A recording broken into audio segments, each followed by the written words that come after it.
ফখরুল সাহেব বলেছেন মৌলবাদীরা কোনোদিন ক্ষমতা আসে নাই, আসার সম্ভাবনা নাই।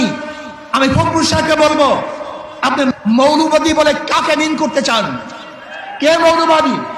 হিন্দু মৌলবাদী, খ্রিস্টান মৌলবাদী, বৌদ্ধ মৌলবাদী, না মুসলিম মৌলবাদী? ইসলামী মৌলবাদ জিন্দাবাদ, জিন্দাবাদ। ইসলামী মৌলবাদ জিন্দাবাদ, জিন্দাবাদ। ইসলামী মৌলবাদ জিন্দাবাদ, জিন্দাবাদ। আমরা ইসলামী মৌলবাদ বিশ্বাসী। আমি মুসলমান, আমার মূল ঠিক আছে। আমি মূলকে বাদ দিয়ে রাজনীতি করতে পারি না।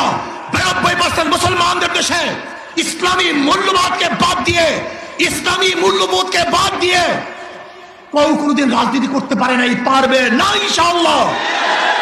কাজী আপনি যে স্বপ্ন দেখেছেন মৌলবাদীরা ক্ষমতা আসবে না, আসে নাই, সম্ভাবনা নাই। আর আমি উল্টো দেখছি, ইনশাআল্লাহ আগামী বাংলাদেশ ইসলামী মৌলবাদীদের বাংলাদেশ, আগামী বাংলাদেশ কোরআন ও সুন্নাহর বাংলাদেশ, আগামী বাংলাদেশ এদেশের স্বাধীনতাবাদী মানুষের বাংলাদেশ, আগামী বাংলাদেশ ধর্মীয় ব্যক্তিত্ব বাংলাদেশ, আগামী বাংলাদেশ সাম্য, মানবিক মর্যাদা এবং ন্যায় বিচার প্রতিষ্ঠিত বাংলাদেশ। আগামী বাংলাদেশ হবে বৈষম্য বিরোধী বাংলাদেশ।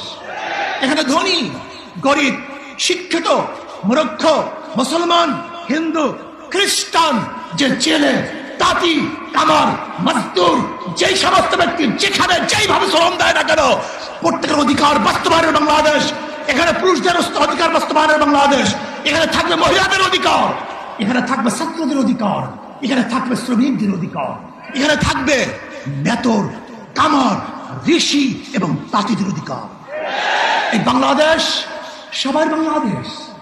এখানে ভেদাভেদ থাকবে না, এখানে থাকবে না শেখ হাসিনার পুত্রকে সেই পদ্মা ব্রিজ দেখতে গিয়ে 1.5 ঘন্টার রাস্তা জ্যাম করার ইতিহাস বাংলাদেশ আর দেখতে চায় না।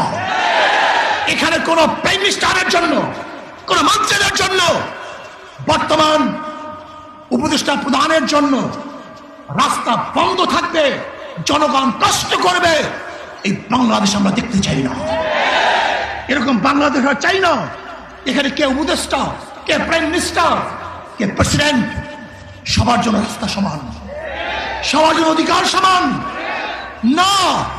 আমরা দেখতে চাই না ওই বাংলাদেশ যেখানে একজন মন্ত্রী যাওয়ার সময় গোটা রাস্তা বন্ধ হয়ে যাবে, আর গর্ভবতী মহিলারা গাড়ির মধ্যে বাচ্চা প্রসব করবে।